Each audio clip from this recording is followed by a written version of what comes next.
this video gets 100 likes, I will sing on my Instagram story. Hello and welcome back to my channel, semi_fit_foodie here.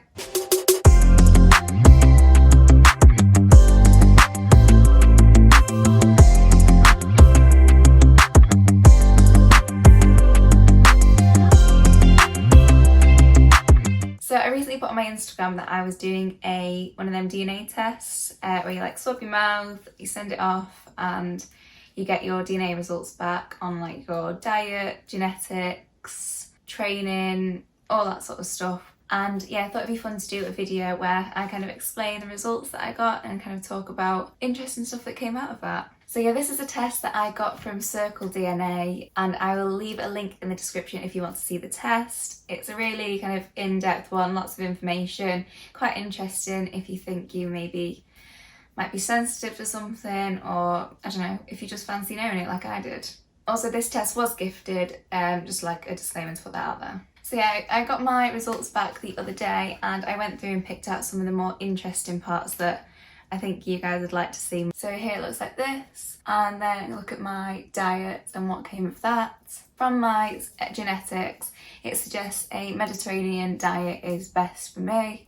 And then it goes into a bit more information about sensitivities that you have based on your genetics. So for me, I have a high fat sensitivity. Based on my genetics, I'm predisposed to see an impact on my cholesterol from consuming fat.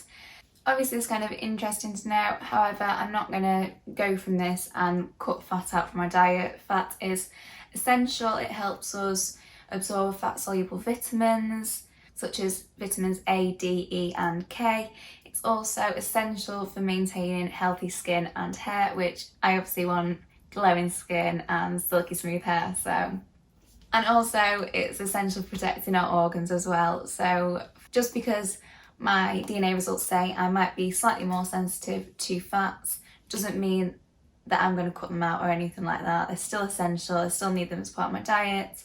I guess it's just good to be aware of in future if I do develop anything that its sensitivity is there, but right now I'm healthy and that's what matters. Also, based on my genetic results, I have a higher sensitivity to carbohydrates. Once again, like I said with the fat, it doesn't mean that I'm going to cut it out of my diet. I'm still going to eat pizza. I'm eating pizza tonight. I love pasta. I'm not going to get rid of pasta ever.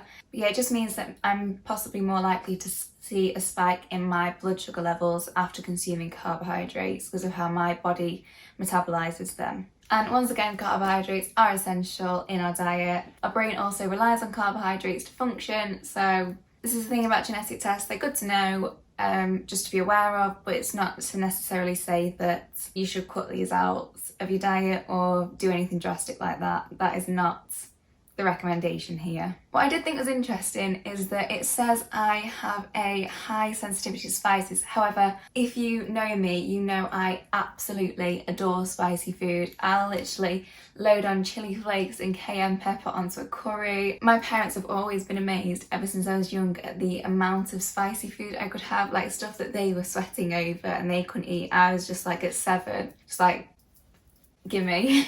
I don't know if that's just maybe because I'm stubborn and I just wanted to seem like, you know. It doesn't bother me, like, why are you being like that? Come on. And maybe I just got used to it like that, but yeah, literally I could eat really spicy. I love spicy food. I literally crave spicy food sometimes. Is it normal to crave spicy food? It also says I'm a super taster, so the other day, actually, talking about it made me think, I think my mum put something like a herb or I think it was like a herb she put in that was different to what we usually have in like a spaghetti bolognese, something like that. I can't quite remember. But I was like, oh, if you put this in, I can taste it. She's like, oh my gosh, yeah. And I felt like I was on MasterChef, you know, they do that like palate test. I was like, yep, just call me like chef. It also says I have a normal preference for sweet food, but I swear I have the biggest sweet tooth. Like, give me chocolate and I'm happy.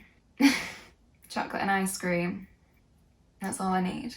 So yeah, for the nutrition aspect of this test, it just shows you kind of your different mineral, vitamin needs, and if you maybe need more of a specific vitamin or mineral. I personally need more iodine and more vitamin B12. Just good to know, and I already take supplements for these, so all's good. I think that's specifically important though as well to know if you are deciding to follow a specific diet like veganism or vegetarianism, because obviously, especially with veganism, it's harder to get B12 into your diet without taking extra supplements. So if you already have higher needs of that, then it's good to be aware of that just so that you can make that conscious effort to add them in. Okay, so for my well-being aspect, I'll just go through some of that. So I have a normal appetite control. So basically after a meal, my hunger cues are pretty good to say, you know, you're full. My life longevity is average, so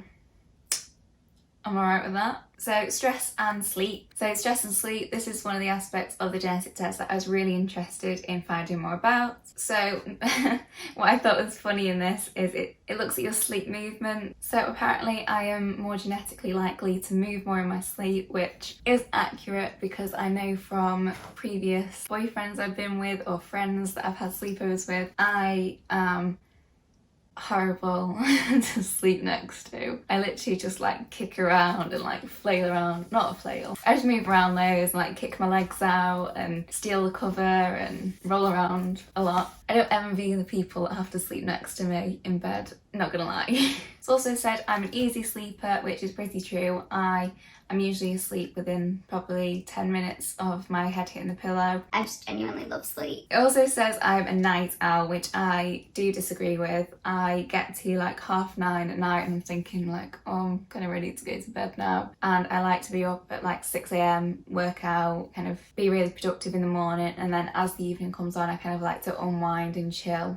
That's just me. And then also my stress tolerance is a warrior, which I like the sound of that. So that means I have a higher stress tolerance and I tend to thrive and perform well under stress, which I do agree with. I do find that I can be a lot more productive when I'm under pressure and I have like a very tight deadline to get to. I'm like, can be very focused. Warrior.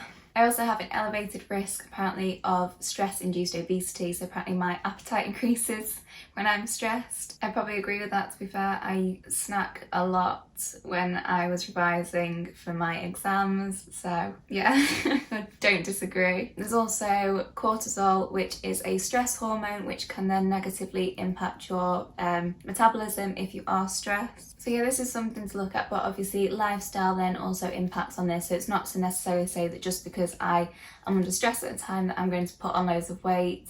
If I'm still very active, like I am, like I've said in the past, weight gain isn't something that concerns me. It's not something that I'm scared of or I'm like worried about. As long as I'm happy and healthy, that's the main thing for me. It's just one of them things. My weight will fluctuate over time. It's good to be aware of, but it's not something that I'm going to worry about that statistic like, oh my gosh, I'm going to put on weight if I get stressed and it's going to be the end of the world if I put on weight, because that's just not true. Skin. So I have always struggled with acne. My skin's quite clear at the moment, but throughout college, since I was probably 16 to now at 21 in a few weeks, birthday's coming up, I have struggled with acne and been on lots of different medications and cycles, and I'm currently on some medication at the moment to try control my hormones for it. So I was quite looking forward to seeing what the results from this do say. What I do like that it says though is that my skin age is younger, so your girl is going to age well. It also says that I'm at a higher risk of acne, which, yeah, obviously, like I said, struggled with acne for a portion of my late teens and early adulthood. What's good about this is it gives some recommendations as well of things that you can use for your acne. So retinoids, AHAs, BHAs, benzoyl peroxide, and then niacinamide. Anyway, so it's quite good to look at that.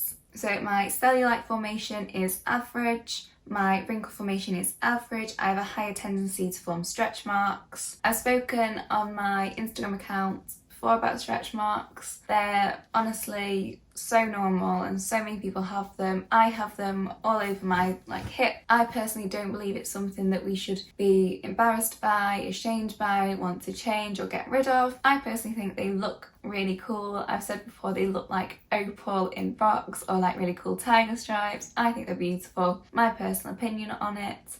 So yeah, I'm not concerned that I have a higher tendency to form stretch marks. You know, it's just my body's response to me changing developing, growing, adapting, and I think that's pretty cool. I also have a low sunburn risk, which is, I'd agree with. I very rarely ever burn. I always just tan when I'm on holiday, but that doesn't mean that I won't wear my SPF because, you know, gotta look after my skin. So sport and fitness. So obviously I have a fitness Instagram account, so this was quite of interest to me. So it tells you your optimal sports type. So for me, it's low power, medium endurance and high strength. So it said that an optimal sports type for me might be rowing, weightlifting or CrossFit. As based on my genetic results, I would likely respond well to sports that have a strength and endurance focus. It's definitely interesting to know that how my body responds to different things and what is optimal for me. And then also my optimal training type is low power, medium endurance, high strength. So based on my genetic results, my strength dominance suggests that I could benefit from training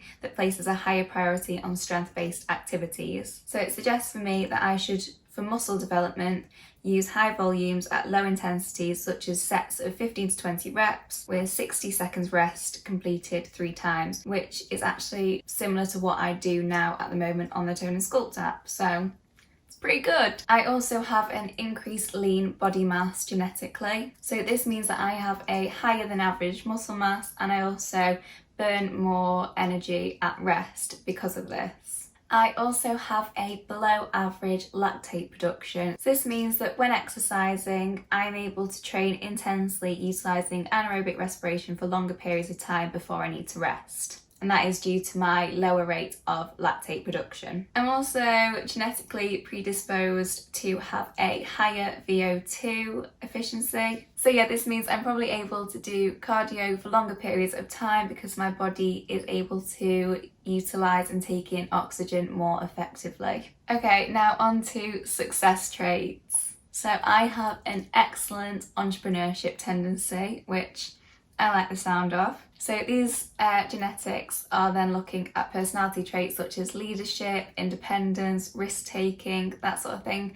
However, it is just genetics. If you lack the drive and determination, your genes aren't exactly going to make you a successful entrepreneur alone. It also says that I have excellent creativity, which I hope I do because you need kind of a certain level of creativity, I guess, to make YouTube videos and think them up and do stuff like that and have an Instagram page. Maybe I'm giving myself too much credit there. I have always loved creativity since I was a child. I absolutely love painting and drawing. It's always been a hobby of mine. So yeah, I would say I am quite a creative individual and it is something that I enjoy. And if I go a period of time where I've not done something particularly creative, I do feel like this kind of energy that I need to release and be like, I just need to do something creative and just channel this energy into something. So I also have apparently an excellent language ability. However, I only speak English. I'm currently learning German and I do actually really enjoy learning languages. Whenever I go on holiday somewhere, I always try to learn at least a few phrases. So when I was in Greece, I learned quite a few phrases over there, and when I was leaving at the airport, I said something in Greek to one of the security guards, and then they checked my passport and looked at my name and like, oh, you're not Greek. And I was like, no, I'm not. And your accent was amazing. See, I was just absolutely buzzing then for the rest of the day. I was like, oh my gosh, someone thought I was Greek. I'm doing really well. It also says I am gifted at maths. I do actually enjoy maths. I know not a lot of people say that. I do enjoy that sort of problem solving sort of thing. I do quite like maths. I wouldn't necessarily say I am gifted at it though. And I sound like such a nerd being like, I enjoy maths. This genetic test also looks at music and dance. If you've seen my stories on Instagram, you will know I cannot dance. I am shocking at dancing. All my friends tell me when I go on a night out, I can't dance. It's something I've learned to accept. I wish I could dance. But yeah, this says my dancing ability is normal. So you're either normal or gifted. This says normal. I'm probably like, if there was a low, I'd be here. And then music ability, it says I'm genetically gifted at music. I am definitely not gifted at music. I cannot sing to save my life. I was gonna say something stupid like, this video gets 100 likes, I will sing on my Instagram story, but I will not do the like horror of being put through that. I have a guitar right next to the camera there and a ukulele down there, and I can't play either. It just makes me look more musical having them in my room.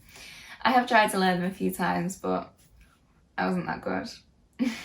Okay, and then this also looks at ancestry composition. Unsurprisingly, I am very European.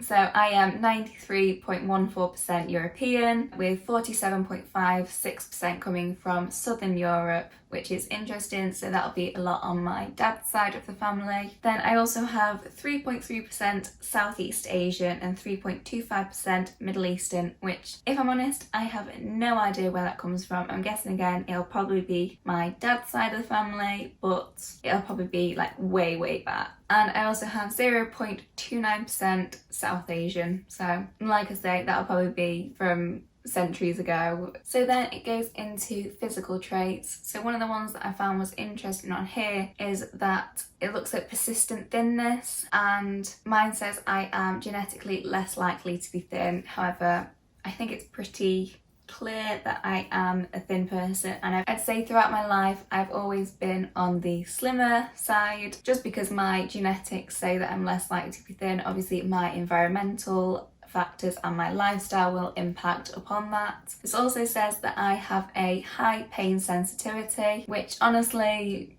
yes, a bit of a wimp if I'm honest.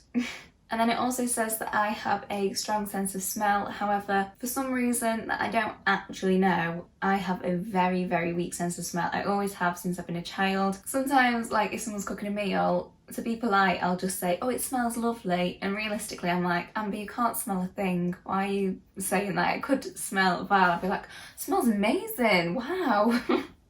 Maybe that's something I should like check out, that I've literally got no sense of smell, but I've survived up till now, and I think I'm doing all right.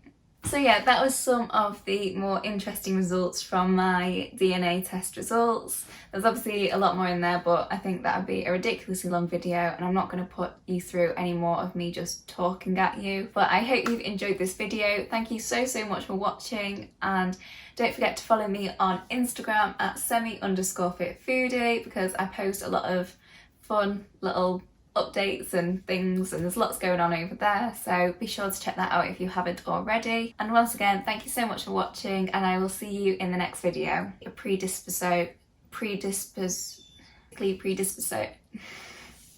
and then also what I relies on genetic.